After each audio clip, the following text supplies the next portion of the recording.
এবারে আমরা ঢাকার বাইরে নববর্ষ উদযাপন কেমন হচ্ছে সেটি জানবার চেষ্টা করছি। পহেলা বৈশাখের উদযাপনে নানা আয়োজন রয়েছে, আমাদের সহকর্মীরাই সেগুলো জানাবে।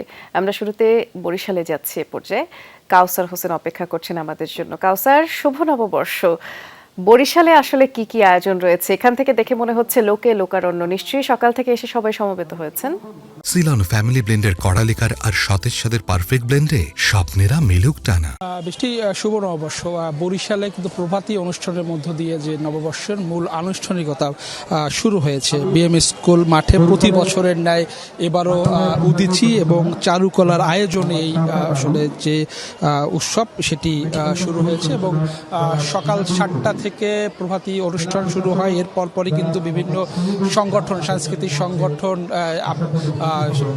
নৃত্য পরিবেশন, গান পরিবেশন, আবৃত্তি পরিবেশন করেছেন এবং এই মুহূর্তে কিন্তু যে মঞ্চে যারা আছেন তারা কিন্তু দেশের শ্রেষ্ঠ সন্তান মুক্তিযোদ্ধারা।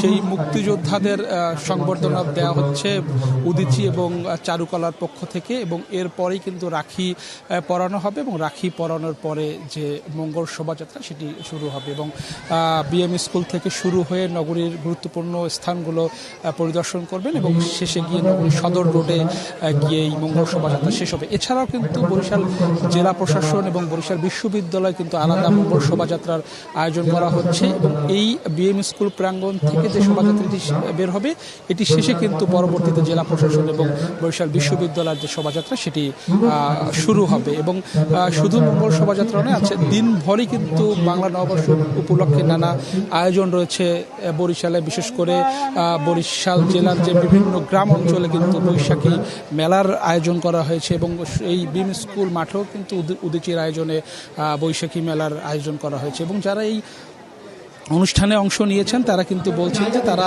তাদের যে প্রত্যাশা এই আজকের নববর্ষ থেকে সেটি একটি অসাম্প্রদায়িক বাংলাদেশ এবং এই দেশের মানুষ সবাই সকল ধর্ম বর্ণ গোত্রের ঊর্ধ্বে গিয়ে বাংলাদেশের কথা ভাববেন এবং তারা কিন্তু এটিও বলেছেন যে মুসলিম বিশ্বের যে সর্বোচ্চ ধর্মীয় উৎসব ঈদ উল ফিতর শেষে যেই নববর্ষ, দুটি উৎসবই কিন্তু যে বাঙালির উৎসবে আলাদা রং দিয়েছে এবং তারা বলছেন যে দিনভরই নানা আয়োজনের মধ্য দিয়ে এই যে নববর্ষর আয়োজন সেটি তারা পালন করবেন এবং এর মধ্যে কিন্তু যে মঙ্গল শোভাযাত্রার যে আনুষ্ঠানিকতা রয়েছে, যে হাতি ঘোড়া যে রয়েছে সেগুলো কিন্তু রাস্তায় সাজিয়ে রাখা হয়েছে। এই মুক্তিযোদ্ধাদের সংবর্ধনা শেষেই কিন্তু মঙ্গল শোভাযাত্রা শুরু হবে।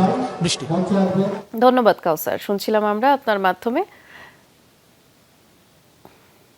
এবারে আমরা জানাবো খুলনাতে কি আয়োজন চলছে এবং সেটি জানানোর জন্য আমাদের সহকর্মী প্রবীর বিশ্বাস অপেক্ষা করছেন। প্রবীর, শুভ নববর্ষ।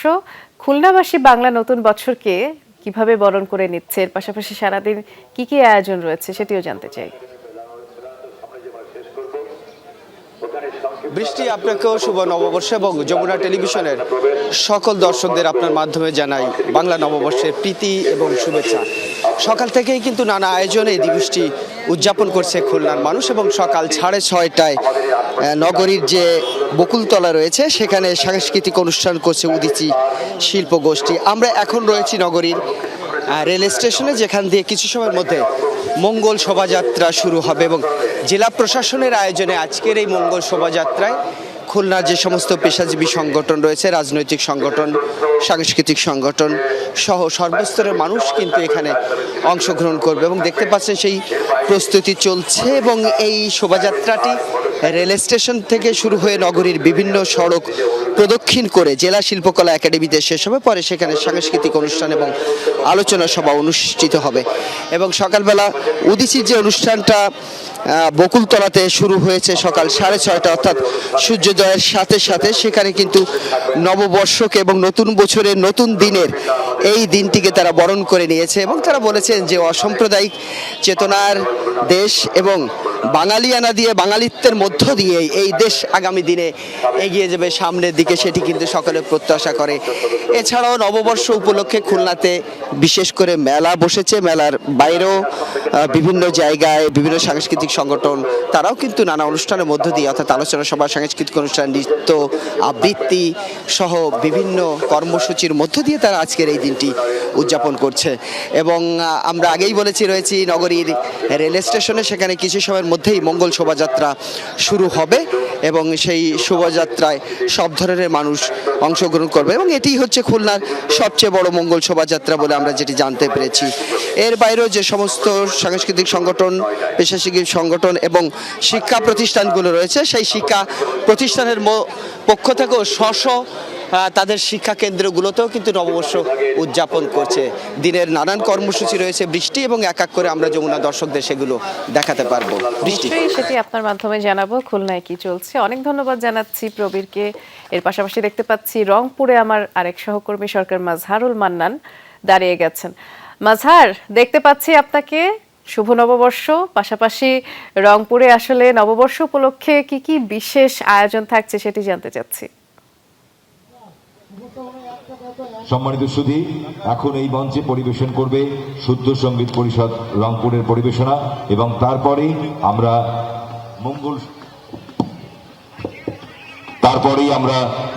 যে কেন্দ্রীয় শহীদ মিনার আছে, সেই কেন্দ্রীয় শহীদ মিনারে সম্মিলিত সাংস্কৃতিক যে জোট আছে, সেই জোটের আয়োজনে এই মুহূর্তে চলছে যে বর্ষবরণের অনুষ্ঠান। আমি যদি আপনাকে একটুখানি দেখাতে পারি যে এই মুহূর্তে কিছুক্ষণ আগে 7:30টায় শুরু হয়েছে আয়োজন এবং আয়োজনে জাতীয় সঙ্গীত এবং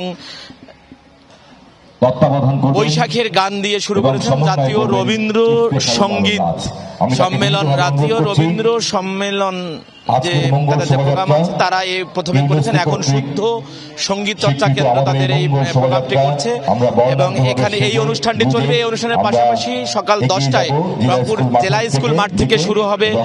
রংপুর জেলা স্কুল মাঠ থেকে শুরু হবে জেলা প্রশাসন আয়োজিত যে প্রধান যে বৈশাখের যে আনন্দ শোভাযাত্রাটি বের হবে এবং তারপর সেখানে একটি আলোচনা সভা হবে। এছাড়াও রংপুরের বিভিন্ন জায়গায় পান্তা ইলিশ খাওয়া সহ বিভিন্ন ধরনের আয়োজন এই মুহূর্তে চলছে এবং সব আয়োজনে প্রচুর পরিমাণ লোকজন আসছেন এবং সবাই এসে তারা যেটি বলবার চেষ্টা করছেন যে যেভাবেই হোক যে একদিনের জন্য শুধু এই বর্ষবরণটি নয়, এই বর্ষবরণ তারা করতে চান প্রতি মুহূর্তে প্রতি সময়ে এবং এই বাঙালির যে মূল যে ঐতিহ্য সেটি তারা ধরে রাখতে চান এবং নতুন প্রজন্মকে জানাতে চান।